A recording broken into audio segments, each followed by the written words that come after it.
Olá a todos, olá Adriana. A gente vai apresentar agora o conteúdo do Chrome OS, as principais funcionalidades e o seu How to Do. Basicamente, o Chrome OS é uma distribuição baseada em Unix, que tem como objetivo ser o mais simples possível. Ela implementa a interface gráfica KDE e tem integração completa com a G Suite, além de tentar ser uma inovadora solução em sistemas operacionais. Afinal, você não precisa de um computador com Windows, que seria um sistema operacional completo e pago para uma pessoa que simplesmente deseja acessar a web, ler documentos e afins. Logo, por ser open source é gratuita, porém tem seu uso comercial em vendas exclusivas dos Chromebooks, que são empresas que fornecem o hardware e implementam o software da Google em seus laptops e conseguem vender a um preço menor, afinal ele não tem uma necessidade de um sistema operacional Windows, né? E também não precisa de um hardware tão potente. Então, vamos nessa. Olá, meu nome é João Vitor e eu vou falar um pouco sobre a história desse sistema operacional, o Google Chrome OS. O Chrome OS é um sistema operacional criado pela Google. Ele foi lançado em 2010 e ele é baseado no núcleo do Linux. Ele possui o mesmo nome que o tradicional navegador Google Chrome, além de usar do mesmo como interface de usuário, assim suportando primariamente aplicativos da web. O Chrome OS foi anunciado oficialmente em 2009 como uma solução da Google para participar ainda mais do cotidiano do usuário. O objetivo da marca, desde o início, foi oferecer um sistema operacional que fosse o mais fácil possível para ligar, usar e configurar, sendo que uma boa parte dos aplicativos inicialmente disponíveis eram do próprio Google. Os primeiros notebooks rodando o sistema Chrome OS de fábrica chegaram por volta de 2011. Eram modelos Acer ou da Samsung e foram batizados de Chromebooks. Os desenvolvedores da Google começaram a codificação do Chrome OS em 2009, inspirados pela crescente popularidade e consumo de energia mais baixo dos netbooks, e com foco nesses laptops no acesso à internet. É interessante que, durante o desenvolvimento, não fizeram uma pesquisa demográfica para obter os requisitos de marketing, que é algo que costumeiramente ocorre no desenvolvimento de softwares. Ao invés disso, os engenheiros utilizaram métricas mais informais, incluindo um monitoramento de padrões da utilização de cerca de 200 máquinas de funcionários da própria Google, executando o Chrome OS. E em 19 de novembro de 2009, a Google lança o código-fonte do Chrome OS chamado de Projeto Chromium OS. Tal como acontece com projetos de código aberto, os desenvolvedores modificam o código do Chromium e constroem suas próprias versões. Por enquanto, o código do Google Chrome OS está disponível apenas para ser executado em hardware concebido para tal. Porém, é claro que é possível executá-lo em uma máquina não própria para tal. Isso através de emulação, máquinas virtuais, entre outras opções. Nos últimos meses de 2013, pode ser considerado o momento em que a venda de notebooks com Chrome OS instalado chegaram ao auge, cerca de 20% do total, segundo a Amazon, sendo que foi uma das primeiras vezes em que o então monopólio do Windows ficou tão ameaçado. Isso ocorreu por muitos motivos, mas em grande parte devido à baixa popularidade do Windows 8. Atualmente, o Chrome OS não possui uma parcela tão grande de usuários em relação a outros sistemas operacionais, como por exemplo o Windows ou Linux. Ele possui diversas limitações, porém atende ao objetivo proposto para o qual foi desenvolvido, que é ser um sistema operacional simples de ser usado pelo usuário. O principal mercado consumidor do Chromebook é a educação. Um aspecto que diferencia muito o Chromebook dos demais notebooks é o Chrome Education Upgrade. É uma funcionalidade que permite aos gestores de instituições de ensino, que são os maiores usuários dessa tecnologia, terem um maior controle e acesso a dados.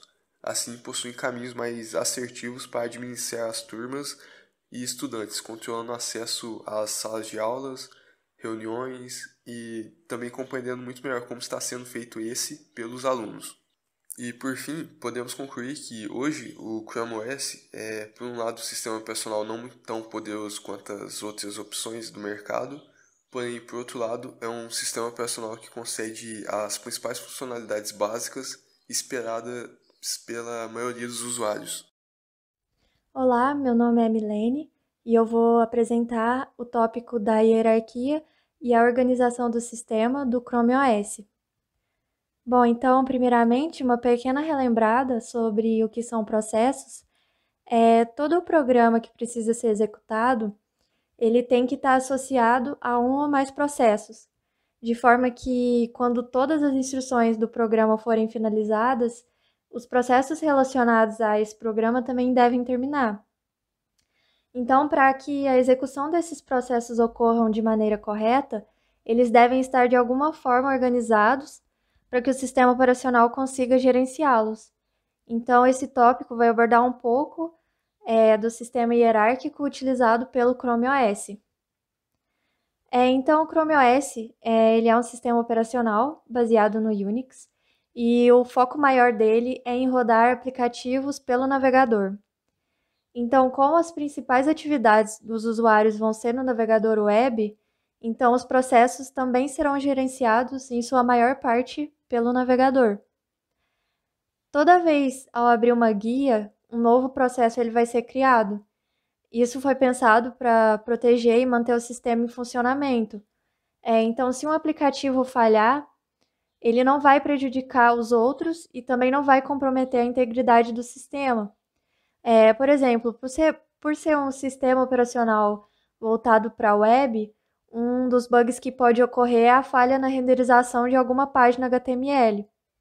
Então, por isso ele tem essa abordagem de ele cria processos de renderização separados do processo principal para tornar mais fácil de isolar e tratar uma falha que ele encontrar. Outra característica dele também é que ele restringe o acesso dos dados para cada usuário, não sendo possível acessar os dados de terceiros. Então, o sistema garante a proteção da memória e o controle de acesso aos dados. Falando agora da organização do sistema, o Chrome OS ele divide a organização hierárquica em basicamente dois elementos, o browser e os renderizadores. O browser vai ser o nosso processo principal que executa a interface de usuário e ele é responsável também por gerenciar os demais processos da guia. Então, a gente pode afirmar que o browser é o processo pai. E os renderizadores, eles são os processos específicos da guia para renderizar as telas. E eles também fazem uso do mecanismo Blink, que é um mecanismo de código aberto, que interpreta e monta o layout HTML das páginas. Então, a hierarquia do Chrome OS se apresenta nesse formato da imagem, onde a gente tem um processo pai e N processos filhos, sendo assim uma hierarquia em camadas, em que o processo pai ele tem autonomia para criar e também encerrar os seus processos filhos, caso ocorra alguma falha. Essa hierarquia ela vai se repetir para toda e qualquer aba aberta dentro do navegador. Bom, então agora o Arthur Klimas vai aprofundar um pouco melhor nesse esquema de hierarquia para explicar como é feito o gerenciamento de processos dentro dessa organização.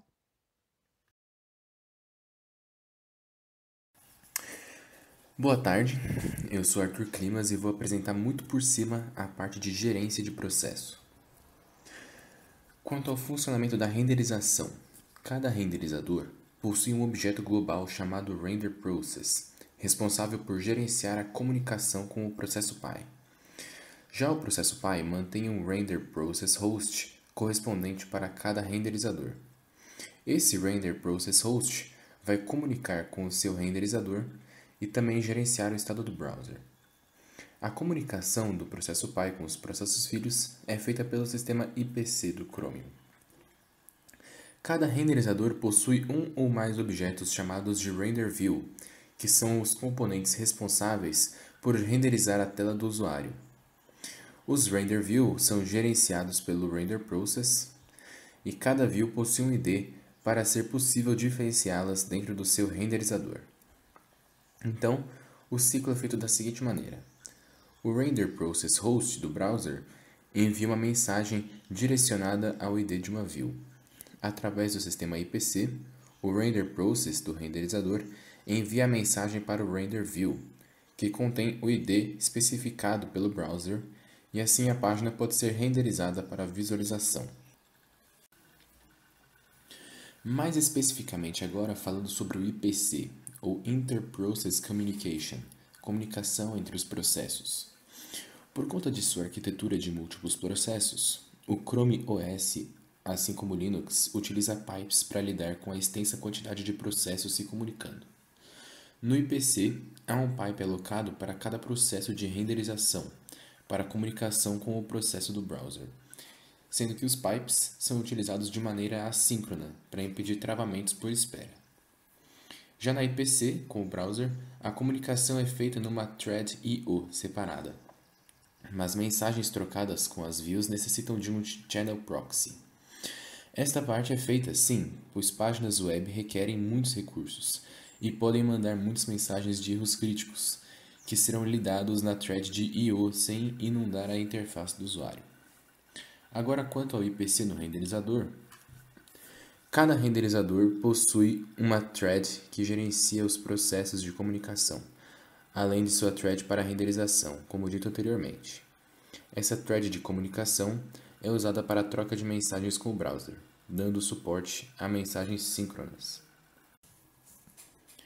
E por fim, os modelos de processo. No geral, cada nova janela ou aba abre um novo processo, muitos desses gerando uma render view. Portanto, é necessário que algumas dessas janelas ou abas compartilhem os processos de renderização. Uma técnica do Chromium é fazer com que, por exemplo, quando uma aplicação web abre uma nova janela capaz de se comunicar de maneira síncrona, o processo de renderização atual é reutilizado no novo processo. Mas também há outras estratégias para o caso do número de renderizadores ficar inviável, ou para impedir que um problema de um renderizador específico não afete os demais. Aqui alguns exemplos. Process per Instance. O Chrome OS, por padrão, cria um renderizador por instância do site, garantindo que falhas ou altas demandas de recursos fiquem reservadas do resto do browser. Sites e seus subdomínios também serão isolados. É definido como site pelo Chromium o nome de um domínio, por exemplo, google.com.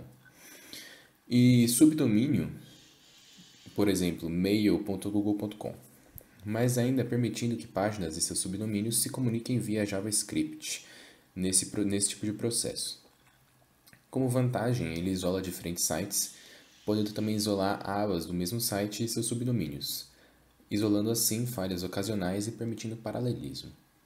Como desvantagem, a implementação mais complexa e alto uso de memória do processamento. Process per tab.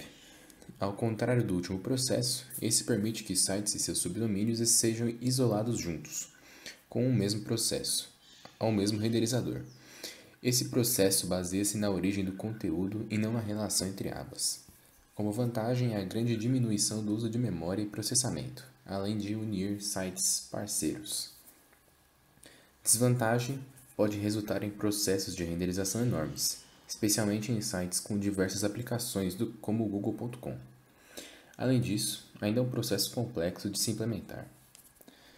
E o último, Single Process, que como o próprio nome já indica, esse processo implica em rodar tanto o browser quanto o renderizador em apenas um processo. Como vantagem, ele pode ser usado para testes e medições, especialmente a nível de desenvolvimento, mas facilmente quebrável e ocasiona perder todo o processo do browser. Ok, e agora eu passo a palavra para o meu colega Luiz, que vai falar sobre memória. Olá a todos, eu sou o Luiz Gustavo e a seguir vou falar sobre o Chrome OS, como ele trabalha com a memória. O Chrome OS é um sistema operacional que utiliza da plataforma Linux para sua operação com memória, só que de uma forma reduzida, então consequentemente mais leve. Para isso ele utiliza de dois métodos. O ZRAM, que é um recurso do kernel Linux para que as coisas funcionem melhor com menos memória. Ele usa compactação de memória virtual e transforma uma parte da RAM em seu próprio dispositivo de bloco compactado. Então a paginação é feita nesse bloco compactado até que fique sem espaço e precisa ser feito no disco rígido. O Chrome também usa o que os desenvolvedores chamam de parede dupla para estados de pouca memória. Esse recurso do Google é como eles tentam impedir que aplicativos, assim, principalmente a janela do navegador, travem. Uma certa quantidade de RAM é reservada para a primeira parede, e quando esse limite é atingido, o software avalia a ordem de fechamento do processo, para o que o usuário estiver fazendo nativamente não ser afetado. E agora os métodos de substituição de página. As operações de segundo plano, como uma guia navegador que foi aberta, mas ainda não foi acessada, elas são encerradas primeiro. A seguir estão as guias ou janelas de plano de fundo com as quais não houve interação do usuário, ou seja, aquelas que ele acessou a guia, porém não rolou nem ficou em nada. No terceiro passo, a guia ou janela de plano de fundo que não é utilizada há mais tempo obtém seus dados da memória RAM. Então, finalmente, se nada disso funcionar, a função out of memory, que significa sem memória do kernel, ela entra em ação, comunica a situação para o sistema e fecha as tarefas e processos com base na prioridade de cada um deles. Tudo isso significa que esse sistema operacional gerencia a memória muito melhor e, portanto, precisa muito menos dela do que um navegador Google Chrome e um computador Windows ou Mac. E em relação à forma de endereçamento e de outros detalhes do gerenciamento de memória, o Chrome OS segue os padrões da plataforma Linux. Arquivos.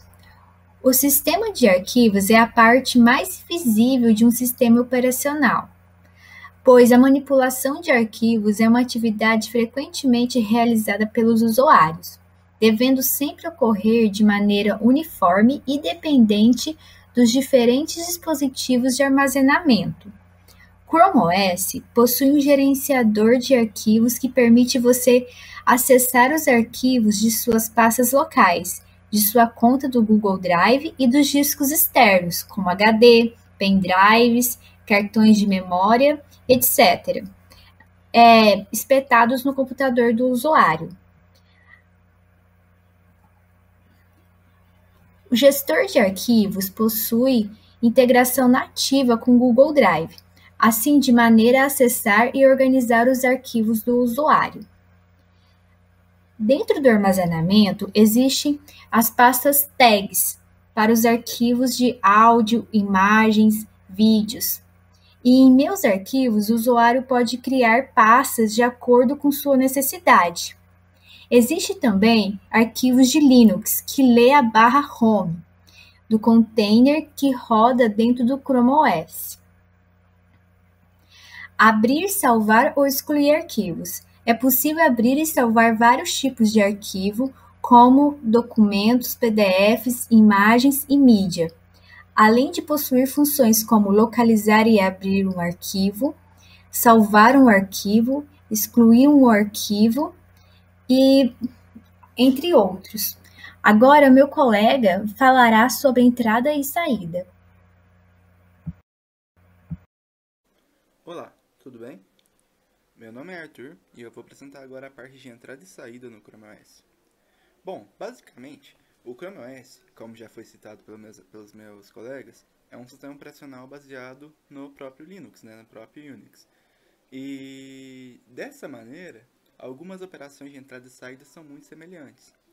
Por exemplo, a forma como o Chrome OS enxerga os dispositivos periféricos é como um sistema de hierarquia de arquivos.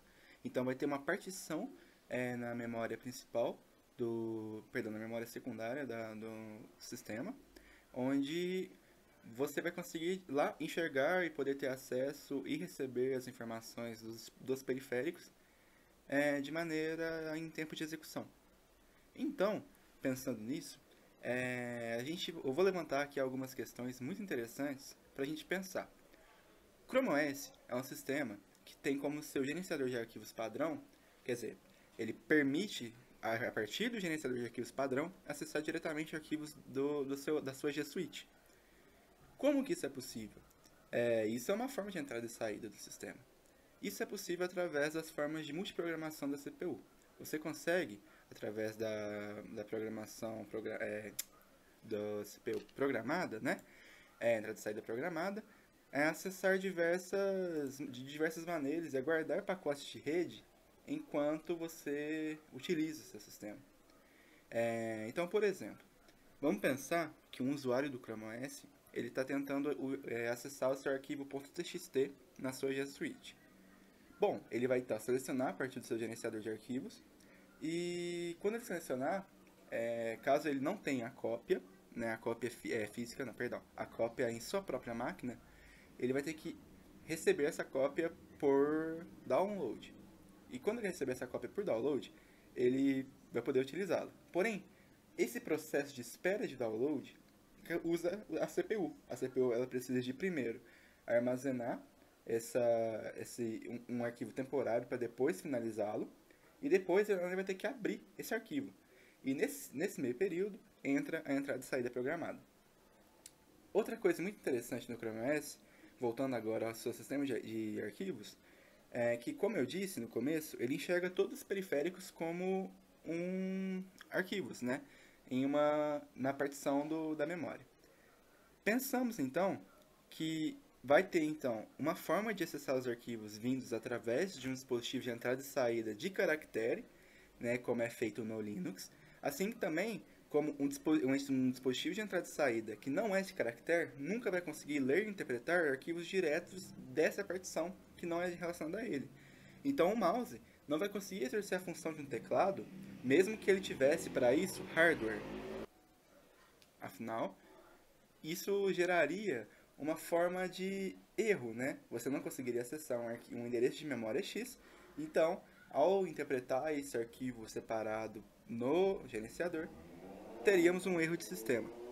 E simplesmente também pensando na questão da própria padronização, eu não vou entrar no mérito de discutir como a CPU vai trabalhar com esse barramento, né?